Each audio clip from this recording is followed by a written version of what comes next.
How many of you can say that you really have a great sales meeting? Now, I'm not talking about your sales kickoff event. Hey, by the way, if you're having a sales kickoff event, call me. I'd love to come speak at it. What I'm talking about here are your weekly meetings, your weekly huddles, your weekly stand-ups, whatever it is that you call them. But undoubtedly, you get your team together on a weekly or maybe at least a couple times a month, whether it be online or in person. Let's walk through 10 things that you got to do.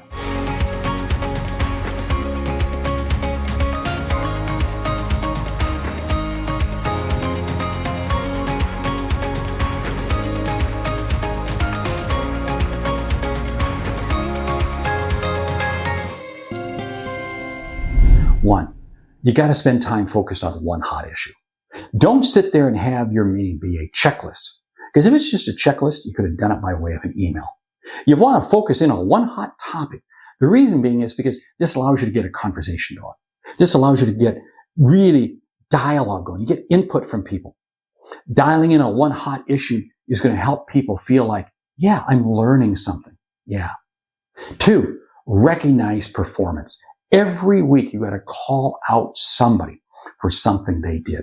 You know, what's very interesting is you start doing this a few weeks and people are going to be starting almost in a competition to be able to make sure that they're the one that gets recognized. But there's just something about having your name called out in a sales meeting. You're not calling out everybody. That dilutes everything. But you call out a couple of individuals. Three, announce ahead of time the agenda and the topics to be covered. Why? This allows people to become prepared. This allows people to be ready to answer questions. You know, think about this. Last thing you want to do is go in on a sales call and be blindsided by the customer, right? You kind of want to know, kind of have a feeling that, okay, these are topics that could come up. Same thing with your people. You want them to feel comfortable. Announce ahead of time what the agenda is. If these are the key topics we're going to cover, share it with them. Number four, you got to start and end on time. You know, it's interesting, but we expect our salespeople to show up on time for a sales call. And if you got a half an hour schedule or an hour schedule, it wraps up on that. You got to demonstrate the same thing. What I found is this: when I'm working with sales teams and I see organizations where salespeople routinely show up late for sales calls, it's because also their sales meetings start late. Yeah. Respect time. Absolutely. Number five, follow up on individual items after the meeting, not during the meeting. Don't waste the whole team's time while you're covering off one issue. That's a checklist. Do that later. Nothing is going to frustrate the organization more. Oh, gee, we came together for a sales meeting and all the boss did was go through his checklist or her checklist. It's for her benefit, not for our benefit. You see, the sales meeting has to be geared for the salesperson's benefit. Yeah. It's not yours. It's the salesperson's benefit. Hey, number 6 there on the list, and that is you got to allow for discussion and input. We talked a little bit about this with the number 1, spend time on a hot focus issue, but you got to allow at least a few minutes in there for loud discussion and input. People have to feel like they can contribute. Otherwise, if there's no reason for them to chime in, just send out a video. No need to have a meeting, right? You want to be able to have dialogue because this is going to allow you to be able to understand what's really happening, what's really going on in the salesperson's mind.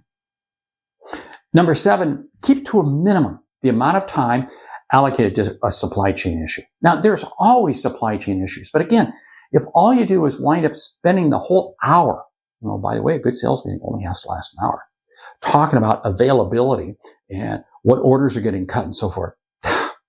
Again, bad use of time. Bad use. That's for a separate meeting. Don't do that. That's not your sales meeting. Because otherwise what you're going to do is you're going to wind up conditioning your sales organization that their job is to manage supply chain. No, their job is to sell. You've got to keep those two things separate. Next step, reach agreement on specific next steps. Don't leave stuff hanging.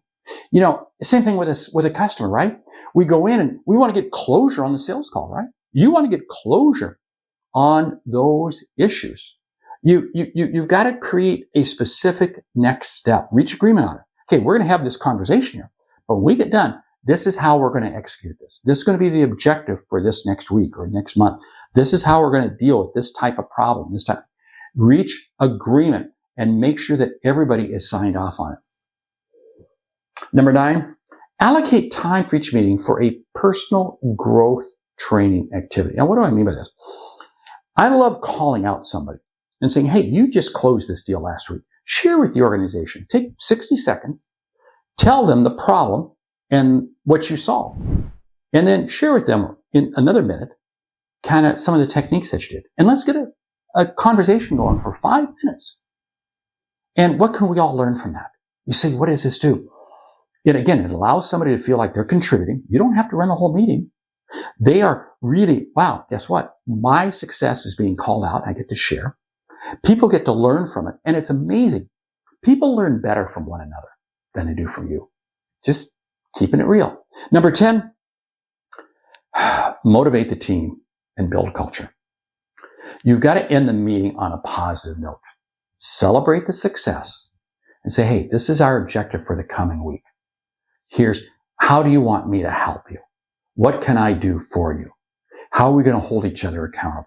In other words, you create a team environment, because what I want to do is I want to have every member of my team having a partner that they connect with and they elevate each other. A rising tide lifts all boats. And again, this is what you're creating. 10 steps, how to have a great 1-hour sales meeting. Hey, download the PDF if you want, or just grab the whole thing here. We'll put the link in and you can go to the blog, you can see all the content right there. Wow, a lot more content behind it because it's a complete ebook. I want you to have that. My name is Mark Hunter, the Sales Hunter, and do check out the podcasts, the Sales Hunter podcast and Sales Logic. 2 great podcasts I've got. Why? Because I want to be able to share with you more ideas, more strategies on a regular basis. Great selling.